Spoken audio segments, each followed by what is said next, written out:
हिंदू धर्म में तुलसी माता का एक अपना विशेष महत्व है। आप सभी अपने घर पर किसी भी दिन तुलसी का यह उपाय करेंगे तो अपने आप ही आपके भाग्य की रेखाएं बदलेंगी, रोग शोक कष्ट संकट पीड़ा से मुक्ति होगी और पितृ देवताओं के साथ साथ सभी देवी देवताओं की असीम कृपा होगी। क्योंकि पितृ देवताओं के पूजा में अर्थात श्राद्ध कर्म इत्यादि में भी तुलसी प्रयोग होती है और देवी देवताओं की पूजा में भी तुलसी का अपना एक विशेष महत्व है। जब भी समय मिले भाग्य की रेखाएं, धन प्राप्ति, रोग कर्ज मुक्ति के लिए और जीवन में हर कार्य हर क्षेत्र में उन्नति के लिए तुलसी का उपाय नियमबद्ध तरीके से अपने घर पर करने का प्रयत्न करना चाहिए। यह कोई उपाय नहीं, साधारण सरल तरीके से घर पर किए जाने वाले कार्य हैं जो कि अपने आप में परम सुख देते हैं।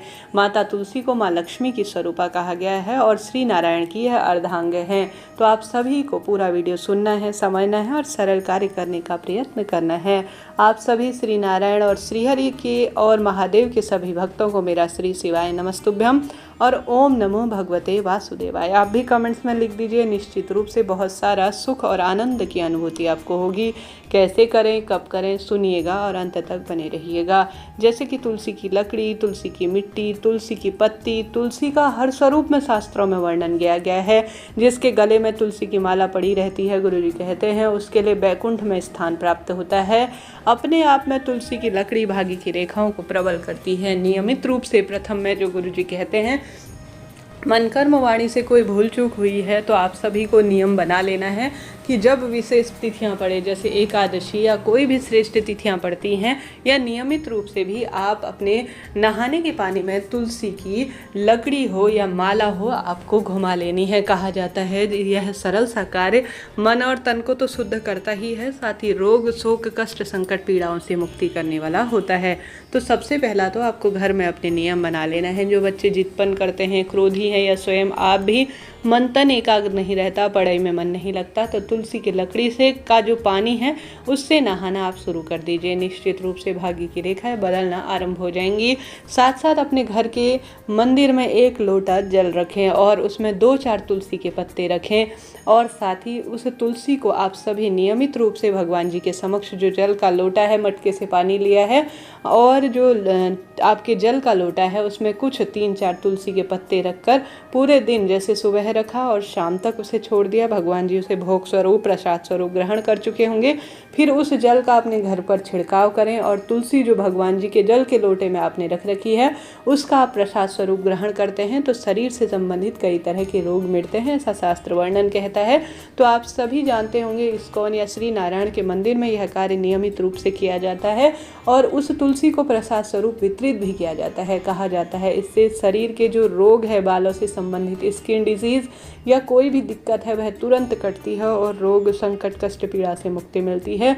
इस जल का, जो भगवान जी के समक्ष आपने जल रख रखा है उसमें तुलसी के पत्ते रख रखे हैं, इसका आचमन करने का प्रयत्न करना है। इससे कहा जाता है सभी तरह की व्याधियां कटती हैं और इन सरल से मंत्रों का स्मरण भी आपको करना चाहिए।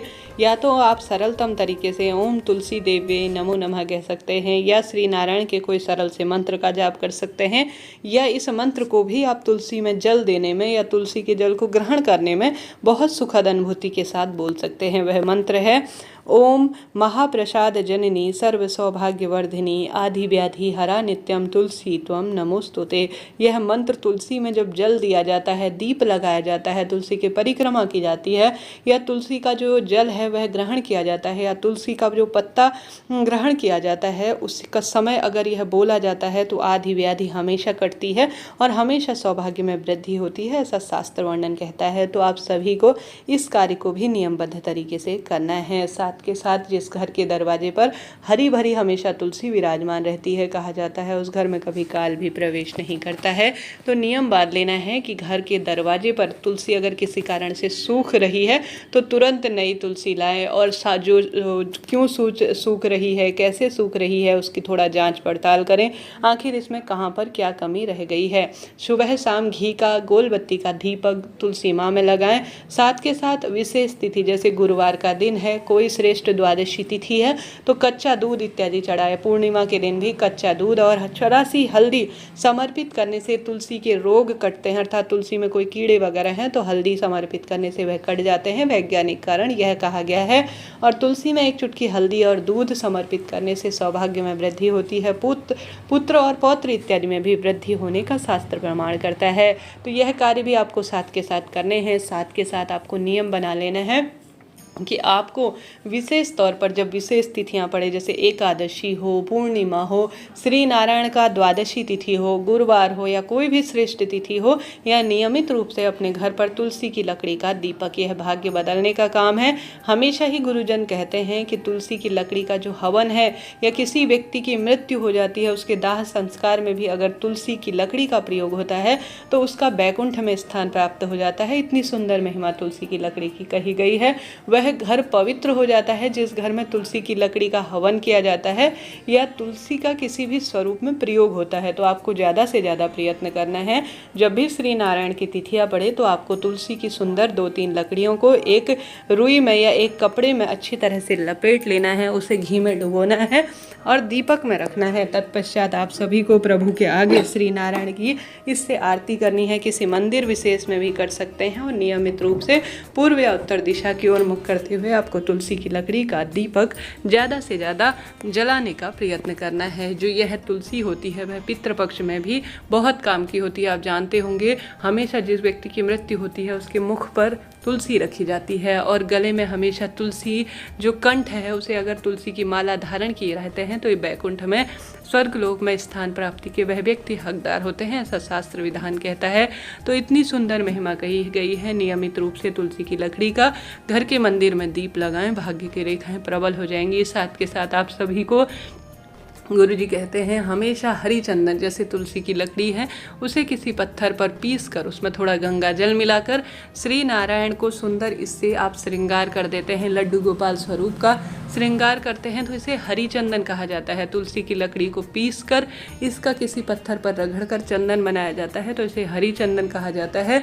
श्री नारायण को अगर विग्रह स्वरूप को इसका पूर्ण रूप से श्रृंगार कराया जाए तो उसे एक बार श्री नारायण गले लगाते हैं साक्षात स्वरूप में, ऐसा गुरुजी ने कह रखा है। मैंने चैनल पर वीडियो बनाया हुआ है कि तुलसी लकड़ी का हरी चंदन कैसे बनाया जाता है, मैंने स्वयं बनाया है, वही आपको बात बताई है। आप कहेंगे तो मैं उस वीडियो का कमेंट्स में पिन कर दूंगी लिंक, तो आप ज़रूर से उसे देखिएगा। और यह कार्य आप कभी भी किसी भी दिन कर सकते हैं जब आपको लगे कि मुझे श्री नारायण की सेवा स्तुति करनी है। तो कितना सुंदर वर्णन कहा गया है।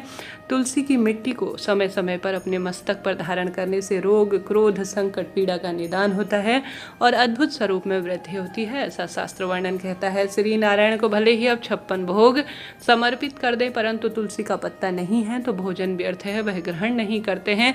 तो तुलसी की पत्र की इतनी महत्वता है। श्री नारायण के श्री चरणों में तुलसी की माला उनके गले में धारण करवाने दे से, तुलसी की मंजरी उनके गले में धारण करवाने दे से भाग्य कट जाते हैं, अर्थात दुर्भाग्य का नाश होता है और सौभाग्य में अद्भुत वृद्धि होती है, ऐसा शास्त्र वर्णन कहता है। तो तुलसी की लकड़ी, तुलसी की मिट्टी, तुलसी की माला, तुलसी की मंजरी, तुलसी के पत्तों की अद्भुत स्वरूप में वर्णन शास्त्रों में ऐसा विधान कहा गया है कि एक तरह से यह चमत्कार है। तो इस चमत्कार का लाभ उठाएं। हार रहे हैं, बहुत अधिक परेशान हैं तो तुलसी के जल का प्रयोग करें, जो मैंने बताया तुलसी की लकड़ी का प्रयोग करें, तुलसी की माला वाला प्रयोग करें, तुलसी की मंजरी वाला प्रयोग करें, कोई ना कोई श्रेष्ठ कार्य करें और प्रभु की कृपा अद्भुत स्वरूप में आपको प्राप्त होगी। हार रहे हैं, दुख पा रहे हैं तो धर्म के साथ साथ कर्म, कर्म के साथ साथ धर्म, सभी को साथ लेकर चलने में क्या दोष है। कोई बुराई की बात इसमें है ही नहीं। यह कोई मनगढ़ंत या कही सुनी बातें नहीं हैं, शास्त्र प्रमाणिक जानकारी मिलती है। तो तुलसी की खूब सेवा करें, तुलसी की नियमित पूजा करें, ओम नमो भगवते वासुदेवाय महामंत्र का जाप करें। बस इस बात का ध्यान रखें कि तुलसी में कभी भी रविवार के दिन और एकादशी व्रत के दिन जल नहीं चढ़ाया जाता और न ही पत्तियाँ तोड़ी जाती हैं। इस बात का भी आपको ध्यान रखना चाहिए। और नियमित रूप से साँझ होने के बाद भी तुलसी में कभी जल ना चढ़ाएं, बस शाम को दीपदान करें, सुबह जल चढ़ाएं। बस यह प्रक्रिया आपको नियमबद्ध तरीके से करनी चाहिए। बहुत सुखद इसके परिणाम मिलते हैं। वक्त से पहले अचानक ही तुलसी सूख रही है तो इसका मतलब है कि घर पर और जीवन में कोई छोटी मोटी विपदा आने वाली है। साक्षात तुलसी इसका संकेत देती है, ऐसा शास्त्र में कहा गया है। तो आप सभी को क्या करना है कि विशेष तौर पर तुलसी माँ के आगे गंदे सपने आते हैं तो आपको तुलसी माँ के समक्ष कहना चाहिए। अगर तुलसी अचानक से सूख रही है तो प्रभु से वंदन करें कि प्रभु मेरे घर परिवार की रक्षा करें, तुलसी की केयर करें, कदर करें, उसे कैसे इस तरह के दोष हो रहे हैं, नई तुलसी लाकर घर पर रखें और ज़्यादा से ज़्यादा हरि चिंतन में अपना समय व्यतीत करें। भगवान जी से आगे अपने मन की व्यथा कहें कि मेरे परिवार पर अपनी कृपा बनाए रखें। तो इस तरह से आप सभी को तुलसी के इन सरल से कार्य को जितना संभव हो करने का प्रयत्न करना है। भाग्य समय बदलते देर नहीं लगेगी, इतना चमत्कार होगा कि आप देखते रह जाएंगे। तो इस तरह से यह जानकारी थी। वीडियो उचित उपयोगी रहती हैं तो लाइक करें, शेयर करें, कमेंट्स में जय तुलसी मैया, जय हर हर महादेव, जय श्री नारायण लिखना न भूलें।